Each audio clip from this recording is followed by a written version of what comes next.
They have survived violence, homelessness, and being separated from their family. WDRB Stefan Johnson shows us how Louisville is giving hundreds of refugees a new home and a second chance.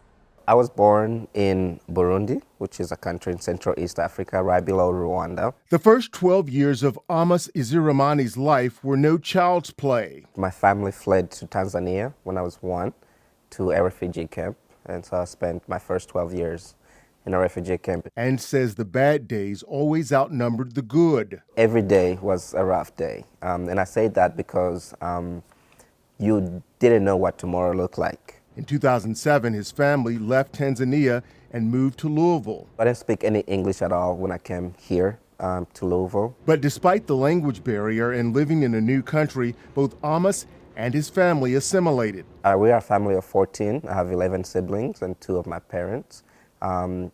So fortunately, we're all able to come at the same time. I met almost, it's hard to say, about 5 or 6 years ago, I believe. Colin Triplett is with Catholic Charities of Louisville, a refugee resettlement agency. After a refugee goes through that, multitude of checks and they wait in a refugee camp to be resettled, we assure them and make sure that we're able and to welcome them. According to the U.S. State Department, in 2023, Louisville was 3rd behind Houston and Atlanta for the most refugees coming to the city. At Catholic Charities, we welcome around about 700 or so people to come a year. Triplett says there are also hundreds of success stories. I've been working here for some time, and it's really amazing to maybe go to the hospital and run into somebody that's doing their residency. And I'm like, oh yeah, I remember when I helped pick you up at the airport. I became a U.S. citizen in 2014.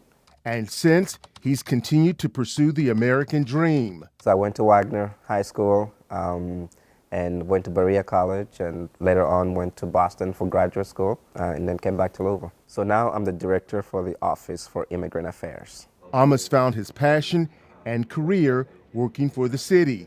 I often say that, the U.S. gave me an opportunity to hope and an opportunity to dream, and that's been, very true in the way that my life has turned out. With hundreds of refugees coming every year, Catholic Charities of Louisville is always in need of volunteers and donations. With photojournalist Brian Manuel, I'm Stefan Johnson, WDRB News.